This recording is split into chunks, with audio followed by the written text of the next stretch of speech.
Welcome to 1,000 Mile Coffee. You're riding with Jason. And David.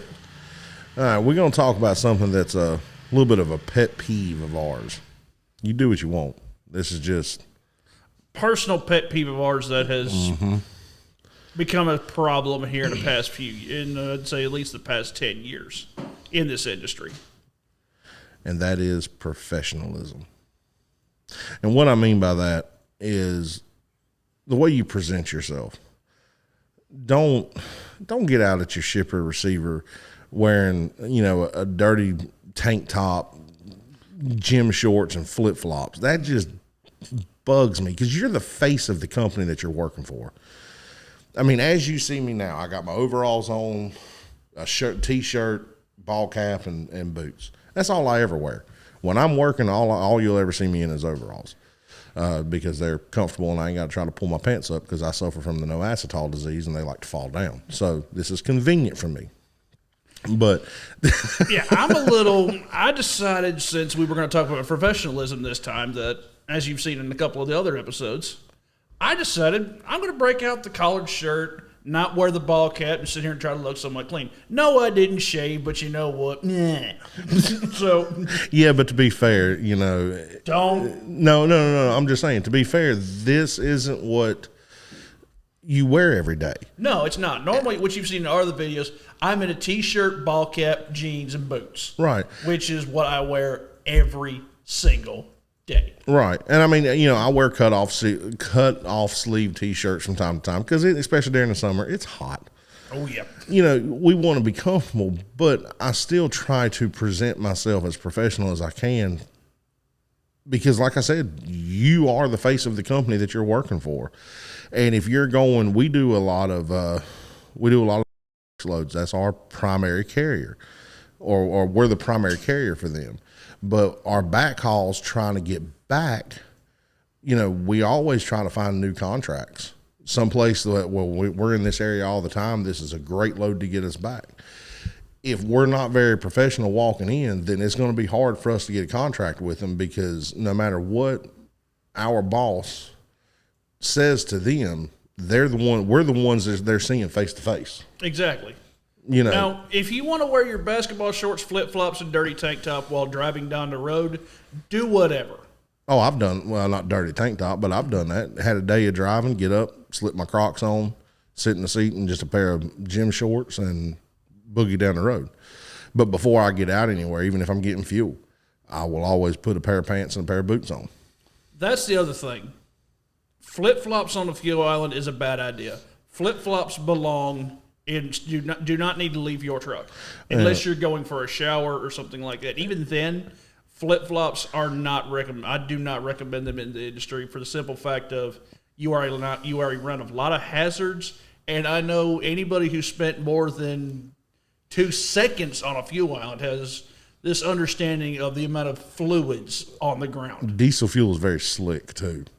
And if you're wearing flip-flops, that's not a good idea. Even you are going to flip and flop on your and we're all going to laugh. But even with slip-resistant boots, I've still slipped on the fuel island. Luckily, I have not fallen. But, so just look professional.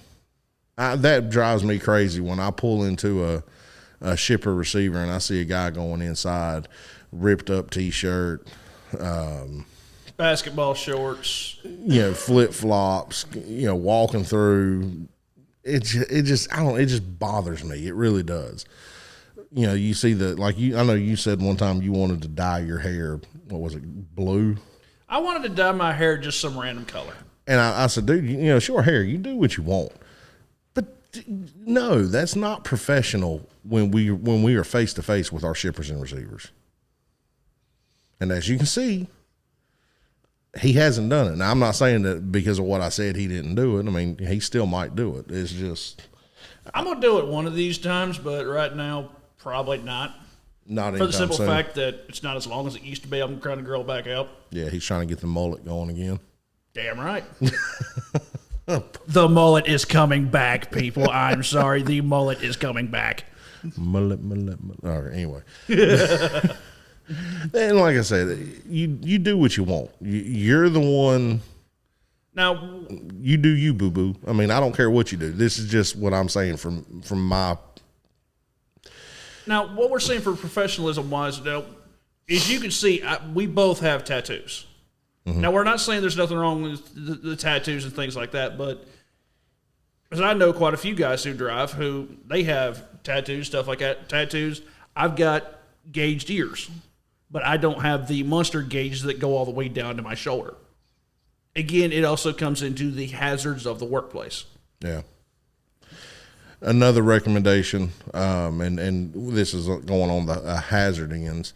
I did it when I wore a flatbed, wore flatbed. See, now I'm starting to mess up like you. When I worked flatbed, whenever I'd get out to go to work, I'd take my wedding ring off, and I wouldn't wear it. I wouldn't wear any kind of jewelry on my hands, for the simple fact that, if you slip, fall. A strap was to break, anything that could grab that ring, it can take your finger with you. Oh yeah, go on Google and type in and go into the search engine. If you just make sure you don't have a weak stomach when you do it, because some of the imagery is quite interesting. All right, so that's not really professionalism or anything. That's just when you said hazards, it made me think about that. Kind of went into the jewelry thing like that with the hazards stuff like that. Right, that's just because you don't want to call your boss up. I'm missing my finger. I got to go to the ER. They ain't gonna like that. No, hell, I wouldn't like that. I really don't think. I think I would rather just leave the wedding ring in the truck or the necklace or whatever in the truck. Well, necklaces I wouldn't think would be as hazardous. Depends on the necklace. Yeah, you get some of the high-priced, good quality necklace, and it catches in the right spot. Right. Another thing too on the professionalism, and this is, I don't know how to say it without being rude, but I'm just going to say it. Do it. For the female drivers out there, because there are several drivers that are females, and this goes out to the male end of it. Be a professional driver. Don't, hoot and holler at them thinking they're lot lizards or whatever walking across the parking lot at night. They're out here doing the same job that we're doing. But at nighttime, I feel, and this is just my opinion, it's just me, I feel like they're going to be trapped in their truck. We can get out at 1 o'clock in the morning and walk across the parking lot to go to the truck stop to go to the bathroom, to where if they do it, there's a good chance they're going to be accosted wanting, thinking that they're lot lizards, prostitutes, or whatever. They're not. Leave them alone. Or not even if they're that, just the drivers who are being disrespectful and basically just not being not belligerent. Yeah. That's the word I was looking for. Leave them alone. They're out here doing the same job we're doing. Give them the same amount of respect you would give to any other driver. That is somebody's daughter. That is somebody's mother. Or that is somebody's sister. Wife. Everything. They're out here doing the same job you are. Mm-hmm. Give them the same amount of respect. Be as professional with them as you would be with any other driver. What else you got on professionalism? Because I'm starting to draw a little bit of a blank here. I've kind of thrown everything out real quick.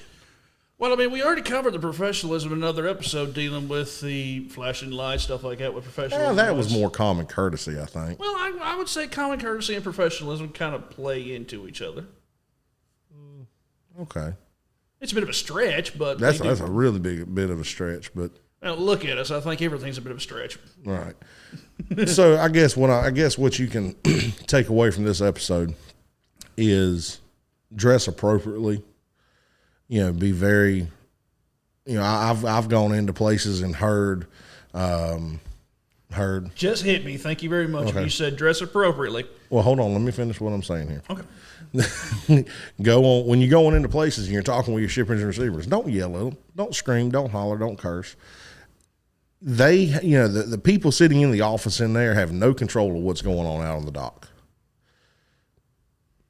They're doing a job just like you are, so you got to be somewhat calm. At some point, the calmness goes away. When you've sat there at one place for 9-10 hours. Anybody's going to be a little frustrated, and I get that. I've done it. A little? Okay, a lot. But either way, You start getting aggravated after sitting in a place for 30 minutes. I don't like to sit, but if I'm sitting, I'm not making money. It's that simple. But, okay, so be professional everywhere you go. Now, what was you going to say? Getting back onto the clothing. Now, the biggest thing I could say when it comes to clothing is certain types of clothing. Or not necessarily the certain types, but look at the graphics on your clothing. Really don't think if you're checking into a Walmart distribution center that they want to see a half-naked woman on your T-shirt. Or a fully naked woman on your T-shirt. All depends on what kind of clothing Or you better have. yet, you're checking into a Walmart DC wearing a big Target logo on your shirt. But the biggest thing is address your surroundings. This is the biggest thing. All right. Like I said, you do what you want. This is just my pet peeve, my opinion, his opinion. Exactly. And you know what opinions are. Everybody's got one, just like I all stink, you know. So we're going to cut it right there on this episode. Yep, and thank you very much for tuning in to 1,000 Mile Coffee. As always, keep your shiny side up.